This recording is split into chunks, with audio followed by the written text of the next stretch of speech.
Life should be cherished like this. Xiefeng. December 2nd, 2023. Translation edited by Chinyo. When a life does not exchange energy with the external world, it will move towards death. The more completely a life exchanges energy with the external world, the more vibrant it becomes.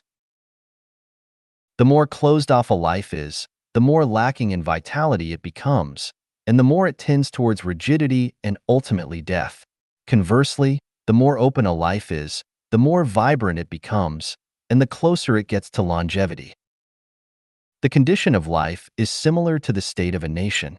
The more open and inclusive a nation is, the more it tends towards civilization and development. The more closed and exclusive a nation is, the more it tends towards ignorance and backwardness. Just look at which nations in the world are civilized and developed and which are backward and barbaric, and you'll draw your own conclusions. Once we understand the relationship between a life and the external world, we understand how to cherish life. The key to cherishing life is to maintain the most open and unobstructed relationship with the external world to the greatest extent possible. What is the primary symptom of depression? The answer is fear of contact and communication with others, even refusing to interact with them and closing oneself off. If you can find a lively, intelligent, and wise person, preventing them from interacting with the outside world, from talking to people, from reading, watching TV, or surfing the internet, and even from experiencing nature, keeping them locked in a room for 3 or 5 years, what will happen to that person?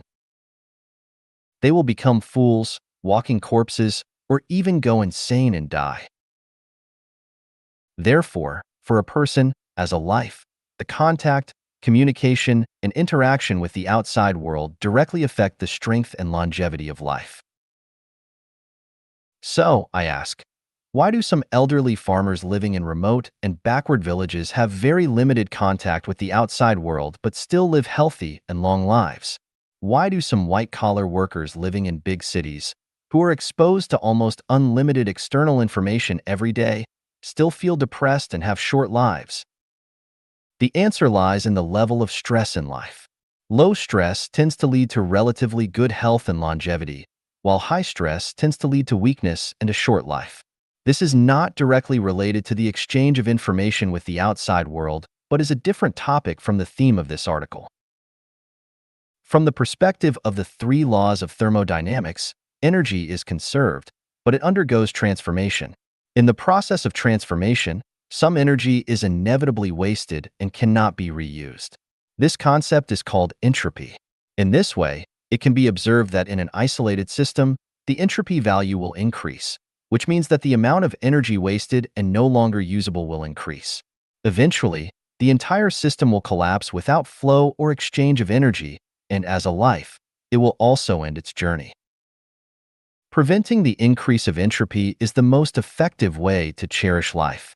So, how do we mitigate the increase of entropy? An effective method to prevent the increase of entropy is to introduce negative entropy into the system, also known as absorbing negative entropy. So, what is negative entropy? Anything that can counteract the increase of entropy in a system, whether material, mental, or spiritual energy, can be called negative entropy.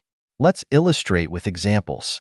If a person wants to commit suicide due to a failed relationship, it means that their entropy has increased to the point of collapse.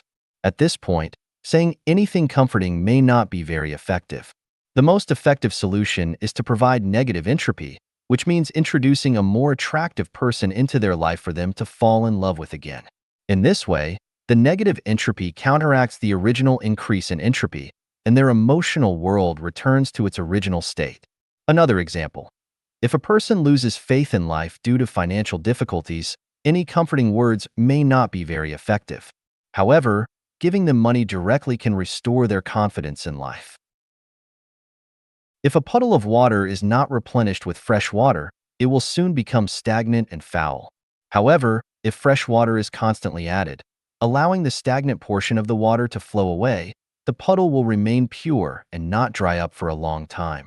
The fresh water added to the puddle is like taking in negative entropy. In fact, the principle is the same as the process of eating, drinking, and excreting every day. Various phenomena indicate that to maintain vitality and longevity, we must absorb more negative entropy from the external environment. This principle tells us that the life force, vitality, and longevity of the Life Genuine members will definitely surpass those of others because Life Genuine members have broken away from the traditional mindset and lifestyle with high entropy values, directly breaking the rigid and lifeless life routines and adopting a brand new mindset and lifestyle with negative entropy. This is like reformatting a computer nearing crash and installing new software, rejuvenating it. Therefore, when a system becomes stagnant and lacks vitality, causing disappointment or even despair, it must be replaced by a completely new system. Otherwise, the system will undoubtedly perish. This holds true for nations, ethnicities, political and religious organizations, as well as any enterprise or diverse group. Individuals are no exception. Therefore, it is crucial to participating in continuous learning and exploration, to venture out and welcome others in, to maintain an open mind and an open soul, to engage in meaningful communication with others, especially those whose perspectives differ from our own. We must avoid closing ourselves off, constantly discard our past knowledge and experiences, never assuming we are always right. By remaining open-minded, we can embrace diverse perspectives, constantly restrain the increase of entropy, and move towards a state akin to heaven.